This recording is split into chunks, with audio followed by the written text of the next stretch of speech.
महाराष्ट्रातील पारंपरिक पदार्थ म्हणजे पुरणपोळी. ही पुरणपोळी आपण सणासुदीला किंवा पाहुणे आल्यावर किंवा एखाद्या कार्यक्रमाला आवर्जून करतो. परंतु बऱ्याच जणांना पुरणपोळी बनवता येत नाही. ती करताना तुटते किंवा पुरण पातळ होतं, अशा अनेक समस्या निर्माण असतात. म्हणून मी तुम्हाला अगदी साध्या सोप्या पद्धतीने पुरणपोळी कशी बनवायची ते सांगणार आहे. तेव्हा व्हिडिओ शेवटपर्यंत नक्की पहा. चला तर आता रेसिपीला सुरुवात करूयात. पुरणपोळी बनवताना आपण प्रथम पुरण शिजवून घेणार आहोत. त्यासाठी इथं मी पाव किलो चणा डाळ धुवून घेतलेली आहे. ती या कुकरमध्ये घालून घेऊया.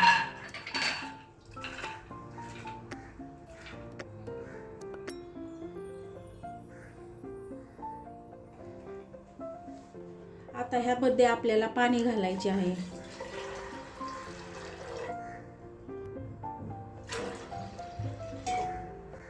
थोडं चवीपुरतं मीठ घालून घ्यायचे आहे आणि थोडीशी हळद घालायची आहे. हे सर्व आपल्याला छान मिक्स करून घ्यायचे आहे.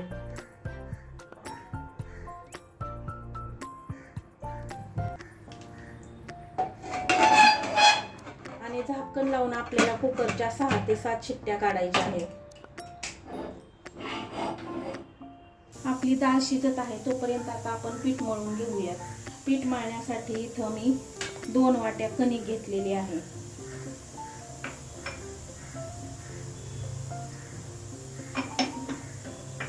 एक वाटी मैदा घेतलेला आहे. ह्यामध्ये आपण चवीपुरते मीठ घालून घेऊयात आणि इथं मी अर्धा चमचा हळद घालत आहे. आता हे सर्व जिन्नस आपल्याला छान मिक्स करून घ्यायचे आहे.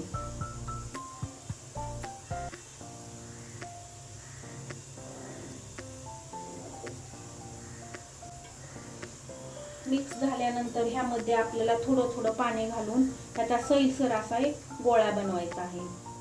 पीठ भिजवताना जास्त घट्ट भिजवायचं नाही, थोडंसं सैलसरच ठेवायचं, म्हणजे आपली पुरणपोळी एकदम छान होते, ती फुटत नाही. अशा पद्धतीने मी पीठ मळून घेतलेलं आहे. ते असे सैलसर व्हायला हवं. आता हे पीठ आपण भिजवण्यासाठी 10 ते 15 मिनिटं झाकून ठेवूयात. 6 ते 7 शिट्ट्या झालेल्या आहेत आणि आपला कुकरही थंड झालेला आहे. आता आपण झाकण काढून पाहूयात.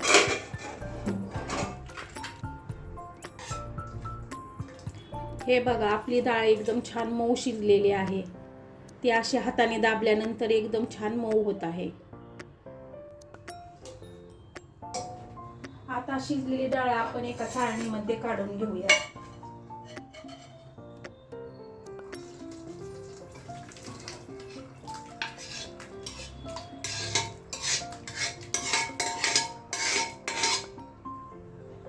चाळणीत काढल्यावर त्याचं पाणी पूर्ण निरपून ती कोरडी होते आणि त्याचं पाणी साठवण्यासाठी खाली मी इथं एक खोलगट भांडं ठेवलेलं आहे. आता ह्या पाण्याचा आपल्याला आमटीचा कढ बनवण्यासाठी उपयोग होतो, म्हणून हे पाणी आपण आमटीसाठी वापरूयात. आता ह्या डाळीतलं पाणी निघालेलं आहे, त्यामुळे आपण ह्याला थोडं स्मॅशरच्या साहाय्याने थोडंसं मऊ करून घेऊयात.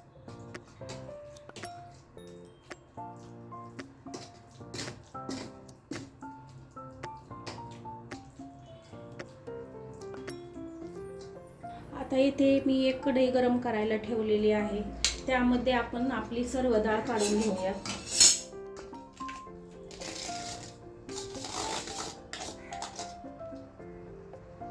आता त्यामध्ये आपल्याला किसलेला गूळ घालून घ्यायचा आहे. इथे मी पाव किलो डाळ घेतली होती, त्यासाठी इथं मी 200 ग्रॅम गूळ घेतलेला आहे.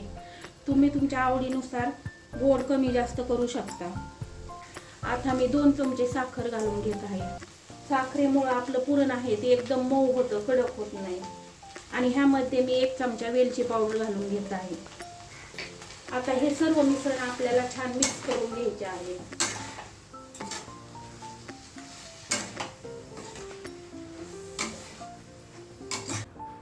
आपले पुरण छान मिक्स झालेले आहे आणि त्यातलं पाणी पूर्ण आटलेलं आहे.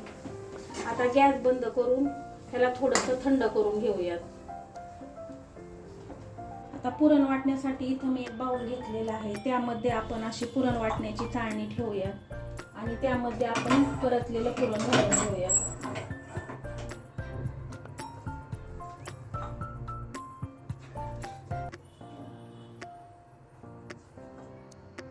आता हे पुरण थोडंसं कोमट असतानाच आपल्याला असं ग्लासच्या साह्याने रगडून ह्या चाळणीवर असं बारीक करून घ्यायचं आहे. असं केल्यामुळं ते एकदम छान बारीक होतं.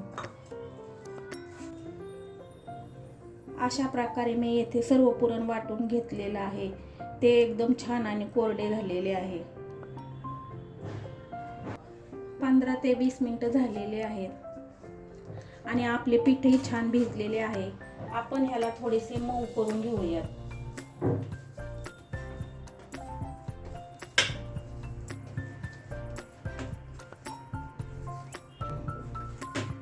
आता आपल्याला ह्या पिठाचा एक गोळा घ्यायचा आहे.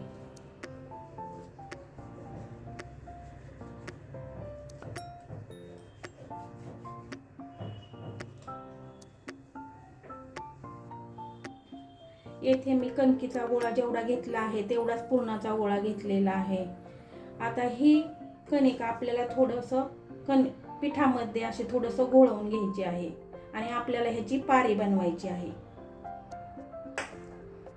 अशा पद्धतीने आपल्याला त्याची पारी बनवायची आहे. पारी बनवित असताना वरच्या ज्या कडा आहेत त्या पातळ करत जायचं आणि मध्ये थोडंसं जाडसर ठेवायचं आहे.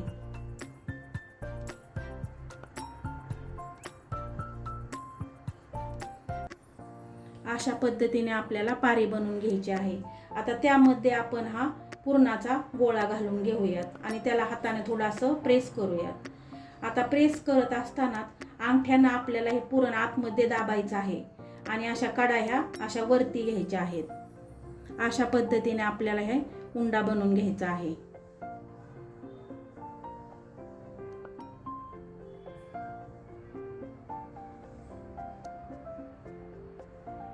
असा उंडा बनवून घेतल्यानंतर हे जे एक्स्ट्रा पीठ वरती येतं ते आपल्याला थोडं काढून घ्यायचं आहे आणि ह्याला प्रेस करून हाताने असं दाबून घ्यायचं आहे. अशा प्रकारे आपण उंडा बनवून घेतलेला आहे. आता हा उंडा आपण लाटून घेऊयात. आता हा उंडा आपल्याला पुन्हा पिठामध्ये थोडासा घोळवून घ्यायचा आहे आणि हाताने थोडासा असा प्रेस करून घ्यायचा आहे. असं लांबवायचं आहे म्हणजे काय होतं, ते पुरण जे आहे ते सगळं व्यवस्थित सगळ्या बाजूनी पसरलं जातं. अशा पद्धतीने आपण तो थोडा गोळा पसरून घ्यायचा आहे. आता ह्याला बेलण्याच्या साहाय्याने आपल्याला पोळी लाटून घ्यायची आहे.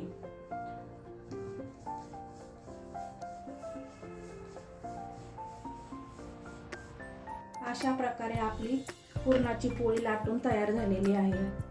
येथे गॅसवर मी तवा गरम करायला ठेवलेला आहे. त्याला आपण थोडेसे तेल लावून घेऊयात. तेलाऐवजी तुम्ही तूपही वापरू शकता. आता ह्यावर आपल्याला आपली पुरणपोळी घालायची आहे. ही पुरणपोळी घातल्यानंतर असं त्याला थोडं थोडं फिरवायचं म्हणजे ती सर्व बाजूनी व्यवस्थित भाजली जाते. आणि भाजत असताना आपल्याला गॅसची फ्लेम ही मोठीच ठेवायची आहे. आपण आता तिला पलटी करून घेऊयात.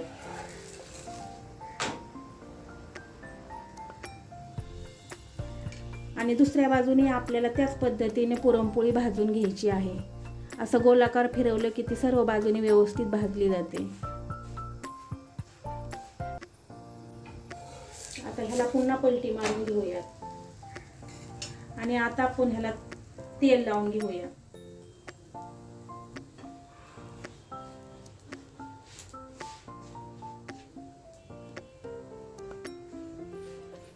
तुम्ही बघू शकता आपली पोळी किती टम्म फुगलेली आहे. आता दुसऱ्या बाजूने आपल्याला तेल लावून घ्यायचे आहे.